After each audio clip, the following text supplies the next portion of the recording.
Hi, I'm Tom Edwards. I'm the Chief Digital Officer of the agency business at Epsilon. And today we're going to talk about South by Southwest 2018. It's been a phenomenal show. What we love about South by Southwest, it's not all about the technology or the infrastructure, it's really about the experiences. And that's what we saw here firsthand.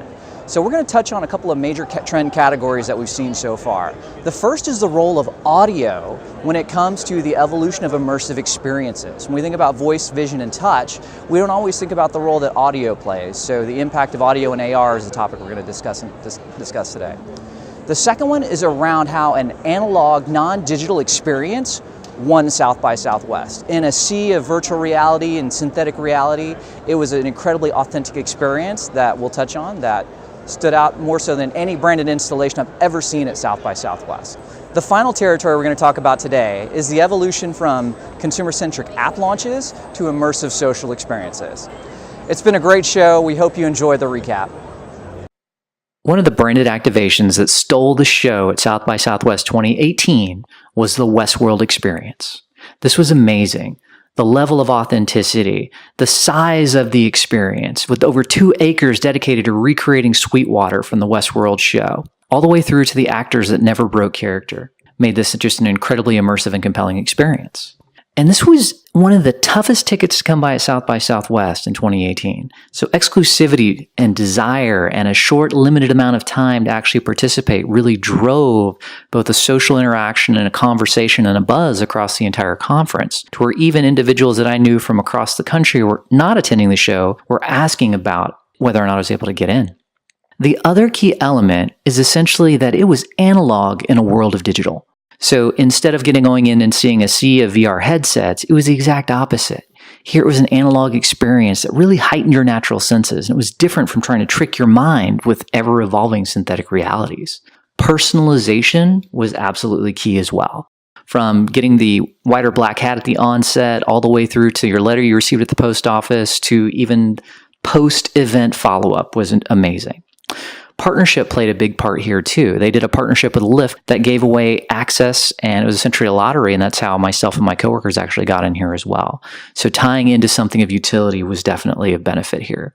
And finally, from a social engagement perspective, the brand did an absolutely phenomenal job. The social team captured the tone, the persona. They helped to cut through the noise and keep us engaged during the course of the entire event. And finally, post-event, we received a follow-up, personalized communication in a letter that continued to carry it through. South by Southwest's Westworld experience, for me, was a perfect 10 out of 10. Hi, I'm Ian Beacraft, VP of Digital Strategy, and 3 of the things that caught my attention at South by Southwest were the move from the most impressive app that would launch here to the most impressive immersive experiences that everyone was talking about. Another one was the importance of audio within augmented reality, something that very few people are talking about with the focus on visual. And finally, the application of artificial intelligence to creative pursuits. It's been a few years since South by Southwest has provided a launchpad for an app that took the world by storm. But this year's festival helped shape a more experiential narrative for the show. While Westworld provided an incredible analog experience, Ready Player One created an incredibly immersive realm reminiscent of Disney World rides that entertain as much in line and even in the streets, as they do during the ride. Inside this experience, attendees could explore what amounted to an ode to the 80s, featuring kitsch from the film during the 3.5-hour wait for the VR experience. Once geared up in a headset, attendees had up to 8 experiences to choose from, including updates on classic games from the 80s and even a recreation of the nightclub from the movie in the popular social VR app, the Wave VR. While many people had been complaining that South by Southwest is less relevant than it's been in the past, I had to challenge them when it comes to these types of experiences, as they would be extremely challenging to replicate anywhere else. Beyond impressive marketing activations, we saw sound juggernauts Bose and Sennheiser show off how much depth and dimension sound can add to VR and in particular, augmented reality experiences.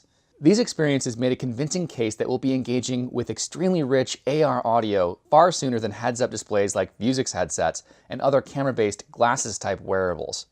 I'm excited to see brands start creating immersive experiences with these tools, and my colleague Steve will talk more about these design implications of these technologies in his upcoming segment.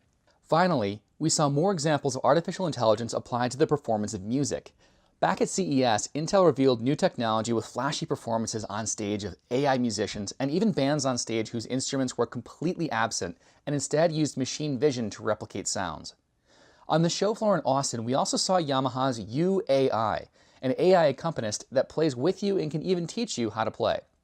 While the concept isn't new, the application was impressive, and we're seeing a clear trend towards incorporating AI in teaching and performing music, something brands that already lean heavily into music should pay heed to. Hi, I'm Steve Harries. I'm VP of Experience Design and Innovation. Today I'm going to talk to you about how Southwest moved beyond the screen into additional interfaces like sound, haptic, and how the physical and digital started to merge together. Sound was a major theme here at South by Southwest. From an experience design perspective, what I like about sound is that it feels more natural for augmented surroundings with contextual information versus a screen. With sound, users can focus entirely on their surroundings rather than diverting attention between the surroundings and their screen. Sound also is an invasive experience, so it would be more acceptable in social experiences. The key element for brands when designing for sound augmented devices like the Bose AR glasses is to make sure you keep experiences simple enough so users can remember all the information. Without a screen, users won't have that visual component for feedback. We also saw new technologies that provided haptic feedback for users.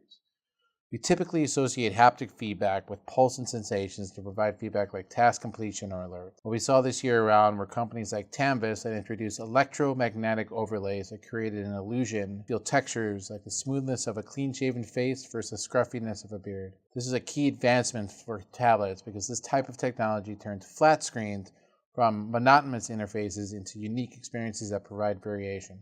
The last area I wanted to talk about is a convergence of physical and digital experiences. It's this idea of turning your entire physical surrounding into an interactive interface.